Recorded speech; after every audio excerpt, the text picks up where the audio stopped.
You want to learn how to parry? Parrying is a combat mechanic in Elden Ring. It can cancel certain enemies' attacks and make them vulnerable to a critical hit. Basically, with proper timing, you can interrupt your enemy and open them up for a counterattack. But I can't do that, it's too hard. Just hit the button, idiot. Nah, I'm just kidding. You got this. Let's go talk about it. Put the anime down, grab a snack, and let's go. Before we get started, I gotta give a big shout out to Vageta 311. His channel taught me how to parry back in the Dark Souls 1 days. His channel is a wealth of knowledge that is still relevant today, and I'll be referencing a lot of it in my video. I'll leave a link to his Dark Souls 1 parry video, which is absolutely fantastic. Cause parrying's neat.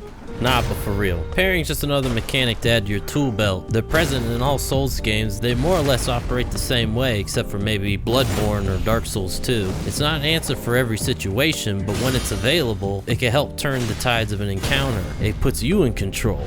You decide when an enemy's attack is gonna land or when it isn't. It can help you dictate the pace of a fight as well. But like I said, it's just one defensive option. In Elden Ring, there are so many defensive options that keep you out of harm's way. You have shields, you have Ashes of War, Quick Step, which allows for ease of escape, sliding all the hell over everywhere, Bastards of the Mist. I don't care what anybody says, even post-nerf, Bloodhound Step is still amazing. Dodge rolling, jumping, crouching. We have more defensive tools at our disposal than ever before. And of course, you have the Chad Parry.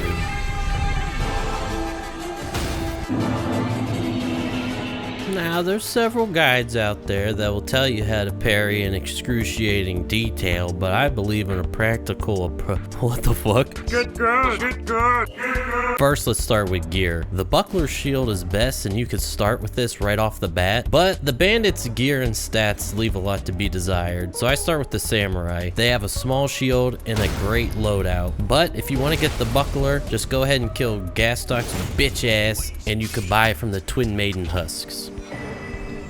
Or you could get the Gilded Iron Shield here in Weeping Peninsula and get practicing. Any small shield will do. For this demonstration, we're going to focus on the Crucible Knight, namely the one in the Stormhill Everjail. Now, as you approach the Crucible Knight, there's a couple things you want to keep in mind. Do watch their arm, don't watch their weapon. As you see the arm pull back and start the attack, that's whenever you can start your parry animation. There's a few things to keep in mind as well. In Elden Ring and Dark Souls, it doesn't calculate distance from the weapon. It calculates the distance from the enemy.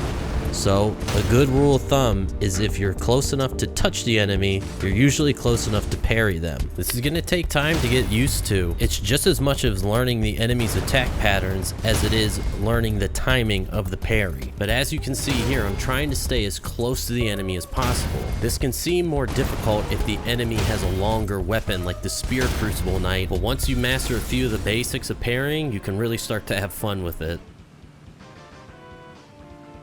I'm sorry. Still, as you're moving through the world, you're going to have to deploy all your defensive maneuvers, and it's up to you to decide when to parry and when to dodge. Don't be afraid to try and fail. You're going to miss a lot, and what you're seeing is the culmination of many years of these FromSoft games. I want to talk about mounted enemies for a second, as this was the newest addition to the game. Parrying mounted enemies is very important to go back to what we said earlier. With the camera angle, you can't see the enemy's weapon anyway, so you have to pay attention to the tells of their attack. Looking at their mount and looking at their arm is vitally important. But it can be so satisfying to knock this bitch ass off his horse. There's a lot of different Ashes of War that can act as a parry that are very useful in certain situations, so it's good to have them on at least a shield or two and try them out. Except for Stormwall, this one is not so great. But Golden Parry, this one takes the rule of distance and makes it much more lenient. You don't have to be standing as close to get a parry off, but I still recommend getting good with the normal parry before you try them out. But yeah, that about does it for my parry video. If you have any questions, be sure to leave them down in the comments below. Thanks a lot for watching. Bye bye.